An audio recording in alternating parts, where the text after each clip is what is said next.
Hello everyone, this is a presentation for the third partial. It's gonna be my sixth slide that we're going to see for this third partial.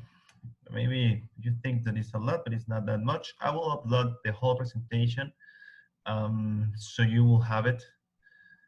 This third partial is gonna be a little different. So instead of having to do summaries in your notebook, at least for now, the topics that we're going to cover before we come back to classes, um, all right, well, you're gonna work in the computer, so hopefully that will be a little easier for some of you, most of you, hopefully. The first topic of this third partial, it's about the theories that we got that try to explain the origin of all living beings. First, we're going to talk about the ones that, well, are a little outdated. Um, so they are no longer well, they're not the ones that we use right now, like in science, the one that we understand, but it is a way to understand how we come to think the way we think now as a scientist. One thing that you need to remember is that most of this stuff is around 300 years old. um, that's how long the modern science have take control taking control of all this, well, most of this stuff of how we acquire new knowledge.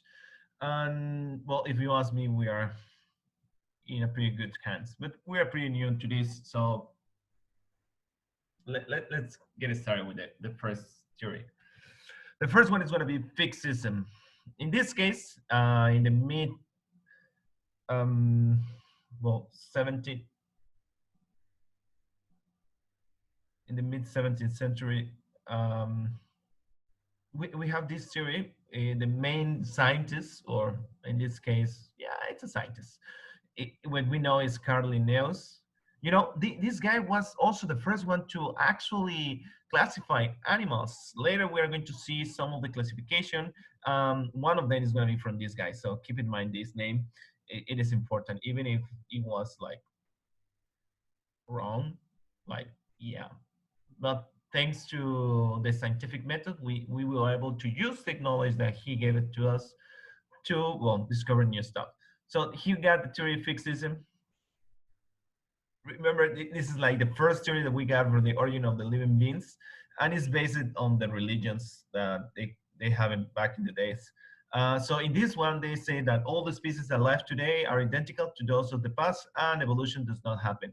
Well, actually, they don't mention evolution. Evolution is a word that they coined like several hundred years after this. Um, well, yeah, dozen of years after this. So, but they say like that. Yeah, the animals come to be as we know it today, and they haven't changed at all. Remember that, well, they didn't know how old Earth was. So for them, it was like 2,000 years old or a little more, not that much old. So yeah, in that time, the animals didn't change. Now we know that, well, the Earth is so much older. So there was time for the animals to evolve. So this is the first one, fixism. The second one that we are going to discuss is catastrophism. Um, in this case, well, yeah, they're still like using some of the basics here in the fixism, but here they are like actually recognizing the skeletons we find about dinosaurs or other clearly living things that, well, existed several years ago, and we are no longer able to see them like living, breathing, and stuff like that. Um, so they come up with this theory. George Cuvier, in the early 17th century, they start like actually saying like, yeah, there were some mass extinctions. The animals we know today, they are pretty new. Like we are like the last species that are living right now on Earth. But before us, there were a different kind of animals, living beings, but all of them got extinct because reasons. Maybe a meteorite got hit the earth and extinct all of them. Maybe it was a volcano. That's why I got a picture here of a volcano. Um, so the main reason here is that, yeah, we got several geological eras, and they have ended like mildly in sudden natural catastrophes. So this is catastrophism. Um, if you notice, every time we are adding something else to the theory, um, in this one, uniformitarianism is this one is the assumption that the same natural laws apply to any given moment on Earth. Um, every process that we know today, it was the same as before. Um, it was in the 18th century. It was a little older than the other one that I mentioned. The main scientist that proposed this theory was James Hutton. What else do you want to know? Remember, this was before the Big Bang. Before the Big Bang theory. I'm not referring to the TV series, just the theory, the actual theory. So for them, well, everything already existed just as we know it. Yeah, some of the animals got extinct because reasons, but everything is stayed the same. Like the physics law, the laws of the universe that they know will stay the same. Now, well, we know about the Big Bang and that some of the laws will change over time. Not that much, but they will do, at least from the Big Bang to the to now. Um, this one is somehow related with the other ones. Transformism. I think I got it here. Um, yeah, for the first time they recognize that maybe some animals, and this one is about animals, they can change over time. The first scientist that proposed this in the 19th century was Jean-Baptiste Lamarck. Um, and also we got Pierre-Louis Moreau, Georges Leclerc. We got several of them working with this idea. Basically, what they are saying is that animals will change to adapt to the environment. Well, depending on the condition they live on, they will. They didn't mention the word evolve. They just keep saying change, or maybe they will transform or adapt into something new. Here we got the example of the giraffe, that a very common one. Jean-Baptiste Lamarck was like one of the main scientists to talk about this. Here we got an animal that will change the length of the neck in order to get some food. Um, this case, for this one, they don't mention actual evolution, but was like the basis for the evolution. Um,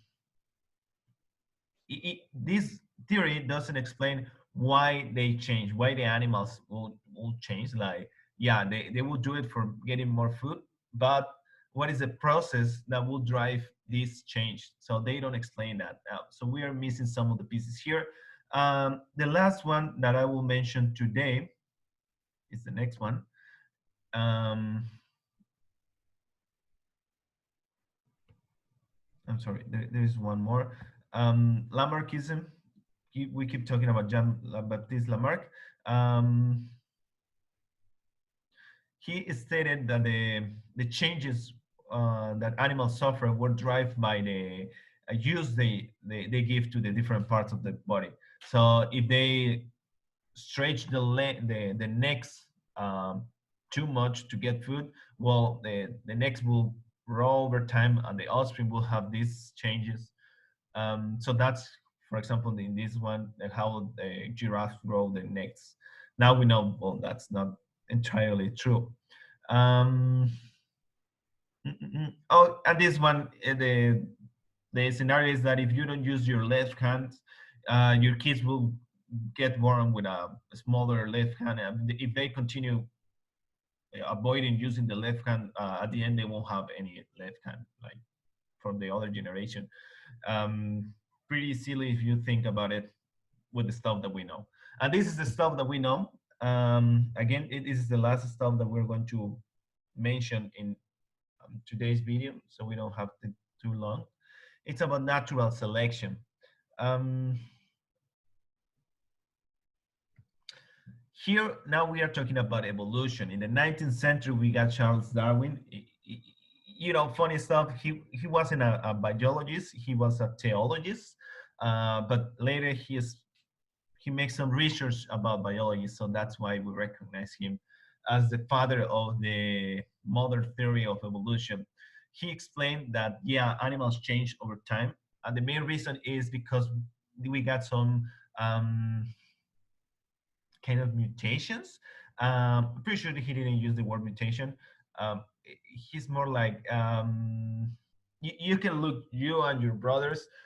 They are different from each other. So over time, because of natural selection, some of you are fitted to survive, and some other are not good enough for the specific environment. So the traits that will survive over time are the ones that will help the organism, the species to survive in the environment. So that's the genes that will pass on to the next generation. So that way, in this case about giraffe, at the beginning, well, we have different sizes of necks for the giraffe, but sadly, only the giraffes with the longest neck will reproduce, will survive because they will obtain food. And if you haven't noticed, I got a picture here about that giraffe. Um, and they will pass on the genes to the next generation. We have one example of that. I mean, the human beings, we are like changing force here in the environment. Well, you know that in Africa they kill a lot of elephants because of the tooth. They use that to well for different reasons to build the piano keys or something like that. The tusk they use that a lot. So now they are having by natural selection we actually kill the I'm sorry now we are killing sorry we already kill all the elephants or most of the elephants that got big tusks, and because of that the only ones that got like opportunity to get to have kids are the ones without biggest toes, without big toes. Some of them don't even have them. So right now, if you go to Africa, you are no longer able to see that much elephant with this prominent toes. And the reason, well, it is natural selection. That's like an example of natural selection. Well, it's not natural because we did that. Uh, Later we are going to talk about artificial selection, but yeah, in nature the way the animals change, the species will evolve is because of this. Some of the members won't be fitted to survive, so they will die, and then others will be better able to actually reproduce, so their genes are going to pass on to the next generation. So those are a nice introduction to the theories that we have in here: Fixism, Catastrophism, Uniformitarianism, Transformism, Lamarckism, and natural selection.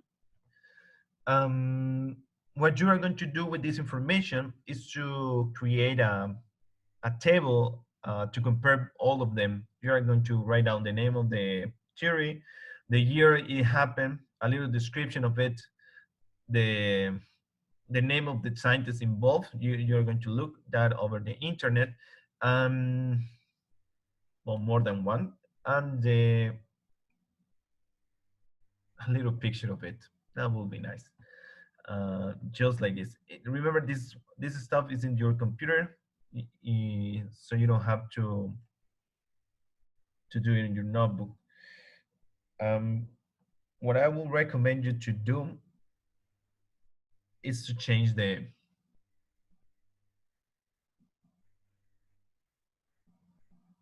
template you use for this activity, so we don't have the same one for everybody. Don't copy, please. Okay. Any doubts you can ask me about this topic, pretty short topic. Um, if you got any more questions, you can ask me during the class. See you later, guys.